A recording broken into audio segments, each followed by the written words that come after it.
Officials say they do have a suspect in custody in connection to this now second assassination attempt on the former president in roughly 2 months. The AP reports the former president was playing golf at his West Palm Beach, Florida club when Secret Service agents spotted a person with a firearm a few holes ahead of him. They say that person appeared to be pushing a muzzle of a rifle through the fence line, which prompted agents to open fire. Here's what officials say was recovered from the scene. In the bushes where this guy was is a AK-47 style rifle with a scope, 2 backpacks which were hung on the fence that had ceramic tile in them, and a GoPro which he was going to take pictures of. So those are being processed right now. Officials say the suspect fled the scene in a vehicle. ABC reports that witnesses spotted the plate number of the car, which local authorities were able to track. The Martin County Sheriff's Office posted these photos to Facebook showing multiple law enforcement vehicles surrounding an SUV. The Sheriff's Office says a suspect was taken into custody who is believed to be connected to this incident. That vehicle was stopped near Palm City, Florida, which is about a 45-mile drive north of Trump's golf course. The president and vice president have both been briefed on this incident. The White House releasing a statement saying in part, quote, "They are relieved to know that he is safe. They will be kept regularly updated by their team." No injuries have been reported, and the FBI says they are investigating this as an assassination attempt. We're live in the newsroom. Danae Bucci, WCVB News Center 5. All right, Danae, thank you for that. And let's bring in Ed Cash of Frontier Security Strategies now, and a former member of President George W. Bush's advance team. Ed, thank you so much for spending your evening with us. All right. So, Ed, again, investigators just taking through what appears to be a second assassination attempt of former President Donald Trump. First of all, can you take us through what you're thinking now? This is the second attempt.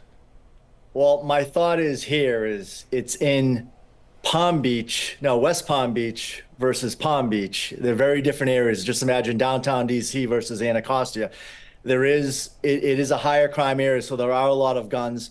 He's on this golf course, probably 15, 20 times a year. So it is more difficult. It's more of a challenge for the Secret Service to, protect this area, but they're used to it. So it looks like they did do their job, and the outcome they executed the plan.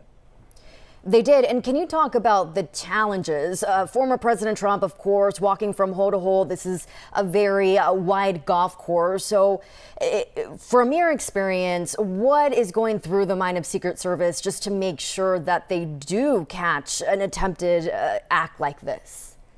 Well, the technology is key here, right? There's very grassy areas. They've got infrared binoculars that could see anyone that's hiding in that area. And there's layers approach. There's multiple different layers. So there's agents with him on the golf course, but then there's some out in the streets as well, responding to any area. It's not a rural area, so any type of this could have easily been just a domestic dispute or something, a crime, and it just happened to spill over onto the golf course. We don't know. Yeah, and of course, authorities now saying, Ed, that they believe that Secret Service spotted a muzzle of a rifle poking through the fence and the perimeter of that golf course, and they did find an AK-style rifle there on the scene. So when we talk about perimeters, this was a conversation that was had in Butler County in Pennsylvania during the first assassination attempt. What needs to be done now to secure perimeters while Trump is out in the open? Well, this is a site, like I said, they've done this probably 10, 15, 20 times over the years. He goes on golf courses a lot. He owns this golf course, so it's his course. I'm not sure just yet. I mean, there's been layer after layer, especially when he's outside on a Sunday afternoon. So I think that they executed the plan here like they should have. Butler County, Pennsylvania is obviously a different story with every investigation going on. So I think that they executed the plan here accordingly, but we'll find out more that comes out in the next couple of hours. We will, of course, very early on in this investigation. Ed, thank you so much for your perspective. Thank you.